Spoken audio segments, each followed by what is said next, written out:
শেখ সাদী তার জীবদ্দশায় অত্যন্ত গুণী বক্তা ছিলেন। তিনি মানুষের কথা অত্যন্ত মনোযোগ দিয়ে শুনতেন। বাস্তব অভিজ্ঞতা থেকে তিনি মানুষকে উপদেশের মাধ্যমে অনুপ্রাণিত করতেন, যা আজও মানুষের মাঝে সমানভাবেই স্থান দখল করে আছে। মধ্যযুগের শ্রেষ্ঠ কবি শেখ সাদী নিজেকে চিনিয়েছেন আপন আলোয়। তার আলোকিত মহিমায় আজও আলোকিত করে যাচ্ছে মানুষকে। আজকের ভিডিওতে আমরা তুলে ধরেছি এই বিখ্যাত মরমী কবি শেখ সাদীর বিখ্যাত কতগুলো উক্তি ও উপদেশ। অনুরোধ থাকবে শেখ সাদীর সমস্ত উপদেশগুলো মনোযোগ দিয়ে শুনে আপনার জীবনে প্রয়োগ করার।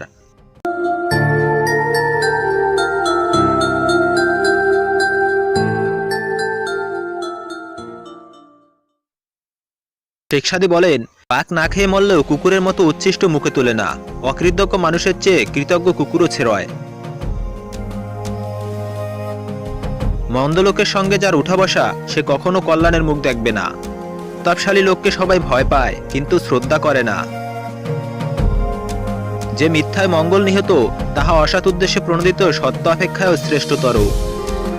হিংস্র বাঘের উপর দয়া করা, নিরীহ হরিণের উপর জুলুম করার নমানন্তর।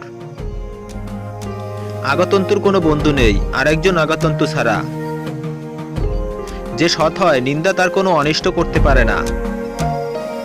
আমি আল্লাহকে সবচেয়ে বেশি ভয় পাই, তারপর সেই মানুষটিকে ভয় পায় যে আল্লাহকে মোটেই ভয় পায় না।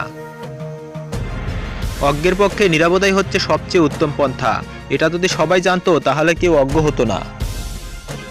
একজন ঘুমান্ত ব্যক্তিকে আরেকজন ঘুমান্ত ব্যক্তি জাগ্রত করতে পারে না। বিদ্যা এমন এক সম্পদ যা বিতরণে বাড়ে। লৌহদণ্ড প্রস্তর গাত্রে যেমন বিদ্ধ হয় না, তেমনি কৃষ্ণ অন্তরেও সদুপদেশ ক্রিয়া করে না। অযোগ্য লোককে দায়িত্ব দেওয়া চরম দায়িত্বহীনতা। যে ব্যক্তি কাউকে গোপনে উপদেশ দিল, সে তাকে খুশি করলো ও সুশোভিত করলো, আর যে ব্যক্তি প্রকাশ্যে কাউকে উপদেশ দিল, সে যেন তাকে লাঞ্ছিত ও কলঙ্কিত করলো। ভদ্রলোক সেই যে সত্যের উপাসক। তুমি বদ, লোকে বলে সৎ, ইহা অপেক্ষা তুমি সৎ, লোকে বলে বদ, ইহা ভালো। শেখ সাদীর উপদেশগুলো ভালো লাগলে অবশ্যই ভিডিওতে একটি লাইক দাও। আর যদি তোমার মনে হয় তোমার বন্ধুদের উপদেশগুলো ভালো লাগবে, তাহলে তাদেরকেও শেয়ার করো।